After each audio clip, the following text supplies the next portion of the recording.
Assalamualaikum warahmatullahi wabarakatuh. Waalaikumsalam warahmatullahi wabarakatuh. Selamat berjumpa kembali para sahabat Metro.com dimanapun Anda berada.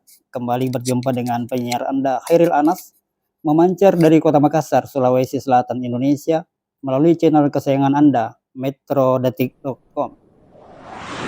Pada malam hari ini ada kebahagiaan tersendiri saya bersilaturahmi dengan salah seorang tokoh Sulawesi Selatan, dan beliau pernah menjabat selaku Wali Kota Makassar selama 2 periode, dari tahun 2004 ke 2009 dan periode kedua 2009 ke 2014. Dan pada malam hari ini kita akan berbincang-bincang santai dengan beliau di kediaman beliau di Jalan Monginsidi Baru, Kota Makassar, Sulawesi Selatan. Selamat malam Pak Yas. Malam, assalamualaikum warahmatullahi wabarakatuh. Ada beberapa hal yang barangkali sahabat Metro.com harus ketahui. Insya Allah apabila Tuhan menghendaki dan masyarakat Sulawesi Selatan menginginkan, beliau akan maju lagi dalam Pilgub 2024 yang akan datang. Amin. Barangkali Pak bisa dijelaskan mungkin apa yang mendorong Bapak untuk maju sebagai calon gubernur di Sulawesi Selatan? Jadi begini, kalau bicara dalam kontestasi politik pilkada ini kan masih jauh, 2024, masih 2 tahun. Tapi kemudian saya harus berjalan, itu dilatar belakangi oleh adanya sebagian orang-orang yang pernah ikut berjuang waktu tahun 2013, seperti tadi disampaikan Peri bahwa ada kurang lebih 1,7 juta orang yang memberikan dukungan suara sah waktu 2013, yang sepertinya dia masih punya ekspektasi, masih punya harapan. Harapan itu kemudian ditumpukan kepada saya yang mereka pernah perjuangkan, karena melihat barangkali bahwa ada sisi peluang kepemimpinan yang kemudian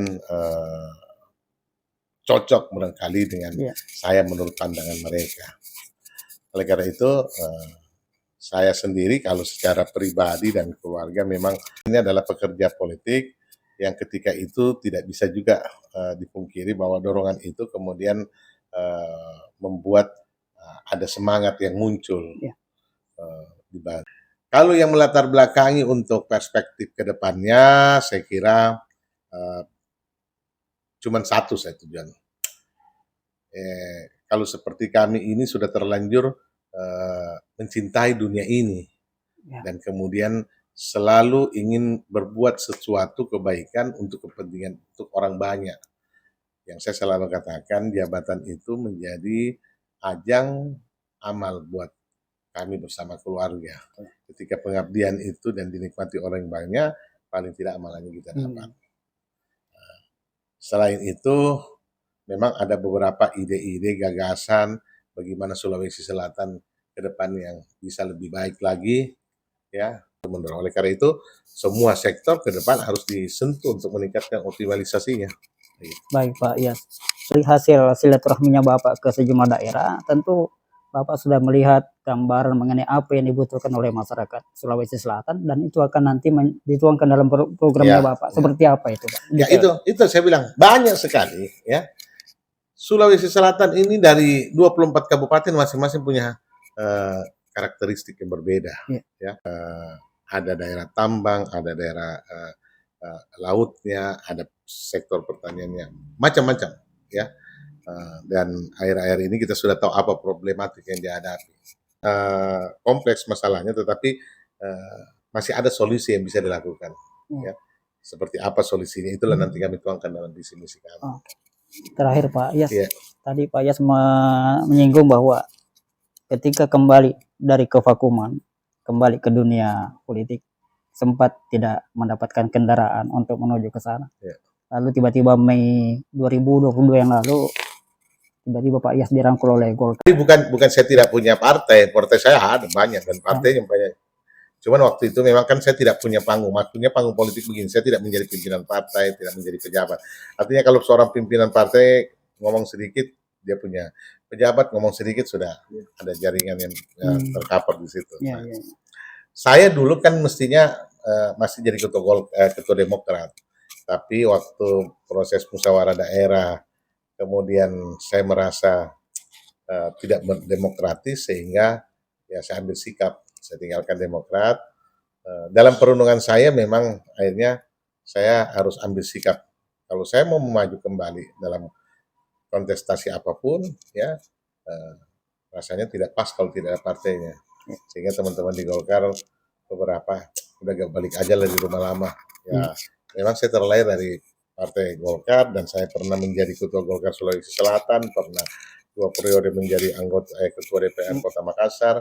Tahulah dinamika bagaimana membawa Golkar ke depan lebih baik, dan itu salah satu konsepnya. Jadi seperti itu. Baik, sahabat Metro.com, demikian bincang-bincang santai kami dengan Bapak Ilham Arif Sirajuddin. Sekaligus dalam kesempatan ini beberapa pesan yang menitipkan salam tadi sebelum berjumpa dengan beliau, terutama pesan dari jajaran Merpati atau Bang Kompol Kota Makassar. Teman-teman jajaran tadi meminta saya menyampaikan titipan salam semua. Kemudian dari jajaran RAPI, Radio Antar Penduduk Indonesia, yang baru kemarin menggelar Jambore Pak ya di Kota Pangkep. Dan sudah tersampaikan amanah yang disampaikan kepada beliau.